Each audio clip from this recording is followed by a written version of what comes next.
Hi, today we're going to do a midterm check-in, and I talked to you guys about this in class, but what you'll do is you'll listen to this PowerPoint or this lecture, and then you'll take a Google form sort of simultaneously, so you can do a split screen on your computer if that helps, or you can just pause this lecture and sort of move back and forth.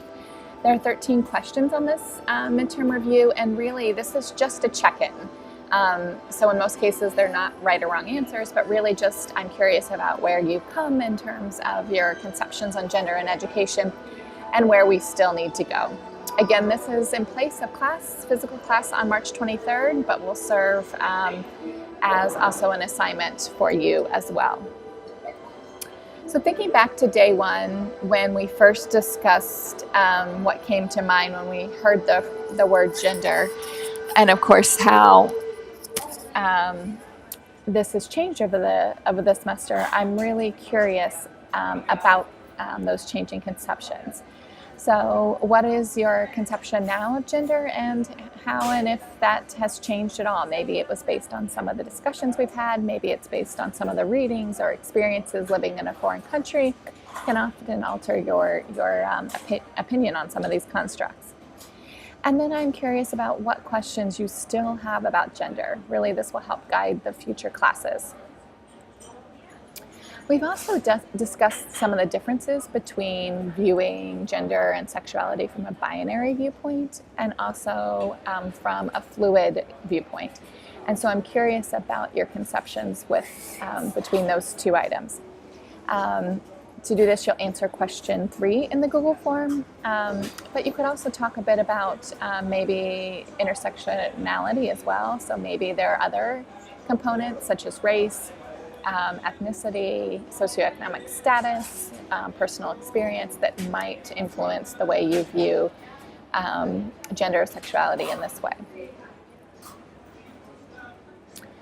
We also discussed by listening to the Latino USA podcast about how language can be gendered really structurally from a structural standpoint, such as Spanish, but also in other ways too, right? The way we use certain terms or refer to people in certain ways. And so I'm curious about, especially having lived in a country with a gendered language such as Spanish now for a few months, about your ideas about this. So if you could just take a moment and answer question 4. This is just a multiple choice question. To answer this next question, question 5, I'd like you to watch this short video about 9-year-olds and their ideas about gender and their own identity and how those two are related, but also even how this influences what they can do in the future, which is really interesting. You may need to copy and paste this into the browser. I've also put this into Canvas in case that link doesn't work. And then you'll answer question 5 based on this short video. We also talked about the different types of homophobia, which mainly we talked about indirect, direct, silent, and casual homophobia. And I'm just curious about your conceptions of these, but then also what you think about how these types can be really challenging to the LGBTQ community, and your ideas about that. So you'll answer questions 6 through 9. There's a couple multiple choice questions, and then there is a short answer question. We also talked about Black masculinity, in particular in terms of media, and we read a chapter in the Meyer and Carlson textbook about this, and I'd like you to answer question 10 based on this. You can refer back to that chapter if that's helpful for you. We've also talked about other stereotypes in the media, thinking about it in terms of gender, but also in terms of identity construction as well. And so for question number 11, you will take a look at a ad provided for you and do a short analysis of that.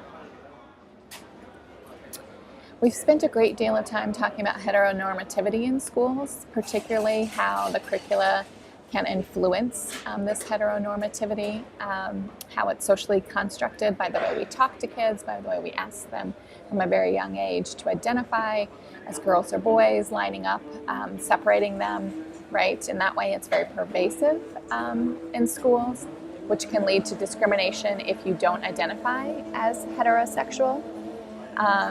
And also through continued microaggressions that can lead to othering, which can often lead to unsafe spaces and bullying.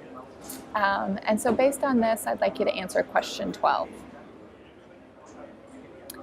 And then lastly, we've talked about political influences on heteronormativity in schools, how our political climate can shape this. Now, while most notably, as of late, the Trump administration in their executive order to remove protections for transgendered students is in the spotlight. Our political system has quite regularly influenced the heteronormativity in the schools.